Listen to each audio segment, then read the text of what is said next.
You wake up. It's dark, silent. Your room hasn't changed, but something inside you has. You reach for your phone. 3:07 a.m. Again. Your heart feels slightly alert, not racing exactly, but not calm either. Your mind drifts between sleep and wakefulness. You roll over, try to force your eyes shut, but something is different. Something is awake inside you. Most people blame stress or overthinking or just bad sleep, but there's another possibility, one that hides beneath the surface of your bloodstream. Your blood sugar may have crashed. Let's understand what's happening inside you at that exact moment. When you fall asleep, your body enters repair mode. Insulin levels drop. Growth hormone rises. Your cells begin maintenance. Your liver slowly releases stored glucose to keep your brain alive through the night. But if you went to bed after a high-carb dinner or a late-night sugary snack, your blood sugar may have spiked sharply. And when blood sugar spikes hard, insulin follows aggressively.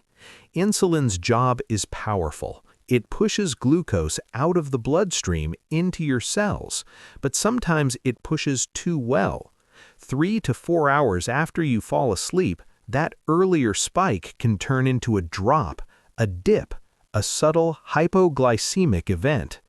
Your brain does not like low glucose. It sees it as danger. And when your brain senses danger, it does not whisper, it screams. Your body releases stress hormones, cortisol, adrenaline, glucagon. These hormones raise blood sugar quickly, but they also wake you up. Adrenaline increases heart rate, cortisol signals alertness. Your nervous system shifts from deep parasympathetic rest into fight-or-flight readiness, and suddenly it's 3 a.m. This is not random.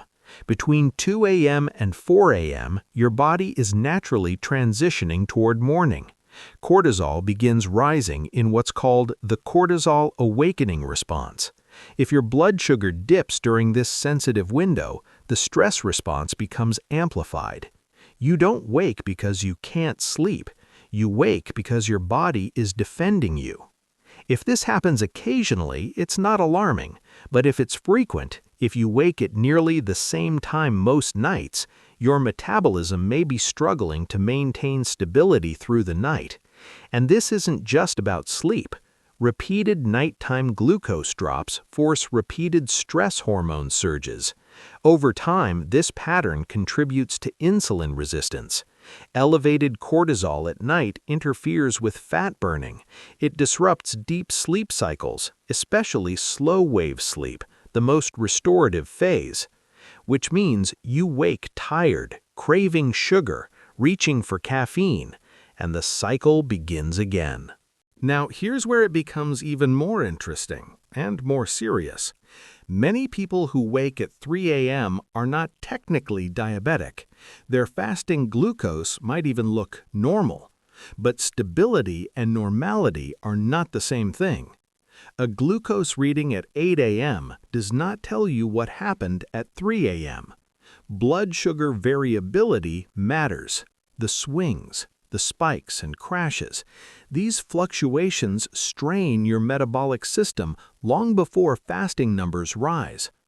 When glucose drops overnight, your liver releases emergency fuel. But if this becomes frequent, your body adapts by raising baseline cortisol levels.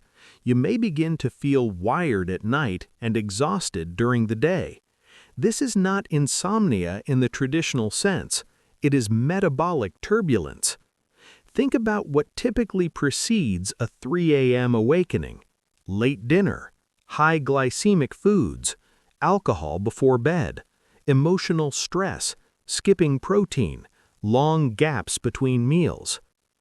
Alcohol deserves special mention. Many people say alcohol makes them sleepy, and it does initially, but alcohol suppresses gluconeogenesis in the liver. That means your body's ability to release glucose overnight is impaired. Several hours later, blood sugar dips harder than usual. The stress response activates. 3 a.m.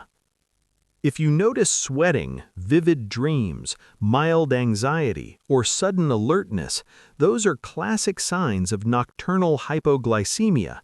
Even mild dips can trigger them. There is also the dawn phenomenon, a natural rise in blood sugar before morning driven by cortisol and growth hormone. In metabolically healthy individuals, insulin counters this smoothly. But in insulin-resistant individuals, the system becomes chaotic. Blood sugar may spike too high, then crash again, and each swing disturbs sleep architecture. Sleep and glucose regulation are tightly intertwined. One poor night increases insulin resistance the next day. One glucose crash fragments deep sleep. Fragmented sleep elevates hunger hormones like ghrelin and lowers satiety hormones like leptin. You wake up craving refined carbs. You feel less disciplined, more irritable, less focused. It feels psychological, but it's biochemical. Your 3 a.m. wake-up call may be one of the earliest warning signs that your blood sugar regulation needs attention. And here's the emotional truth many people don't realize. Your body is not betraying you, it's protecting you. When glucose drops too low, your survival systems activate. The awakening is a rescue mission. It's your physiology saying, "I will not let you fall into danger." The question is, why is it being pushed into emergency mode night after night? The solution does not begin with sleeping pills. It begins with metabolic stability. Start with your final meal of the day. A dinner dominated by refined carbohydrates creates instability. A dinner anchored in protein, fiber, and healthy fats creates steadiness. Protein slows glucose absorption. Fiber reduces spikes. Healthy fats extend satiety. Together, they create a smoother overnight glucose curve. Timing matters too. Eating very late compresses digestion into your sleep window. Your body is forced to manage active insulin responses while it should be repairing tissue and consolidating memory. Try finishing dinner at least 3 hours before bed, not as a rigid rule, but as a metabolic gift. If you suspect nighttime dips, a small protein-focused snack before bed can sometimes stabilize levels. Something simple, Greek yogurt, a boiled egg, a handful of nuts, not sugar, not cereal, stability, not stimulation. Manage stress before sleep. Chronic stress elevates cortisol long before midnight. High nighttime cortisol makes your system more reactive to minor glucose changes. Darkness matters. Blue light suppresses melatonin. Poor melatonin disrupts insulin sensitivity. Sleep is hormonal choreography. Light is the conductor. And movement, especially after dinner, is one of the most underrated tools. A 10 to 15-minute walk after eating improves glucose disposal dramatically. Muscles absorb glucose without requiring large insulin surges. That means fewer spikes, fewer crashes, fewer emergency wake-ups. If you track your glucose, whether through continuous monitoring or structured testing, you may discover patterns you never suspected. The night tells stories the morning hides. Waking at 3 a.m. is not mystical. It is not weakness. It is not random anxiety. It may be a metabolic whisper turning into a shout. Your body is asking for balance. Balance in how you eat, balance in how you manage stress, balance in how you respect sleep as a biological necessity, not a luxury. When glucose remains stable through the night, the nervous system relaxes. Cortisol rises gently at dawn instead of surging in panic at 3 a.m. Deep sleep extends. Growth hormone pulses more effectively. Fat oxidation improves. Morning clarity returns. And something subtle but profound happens. You stop fighting your body.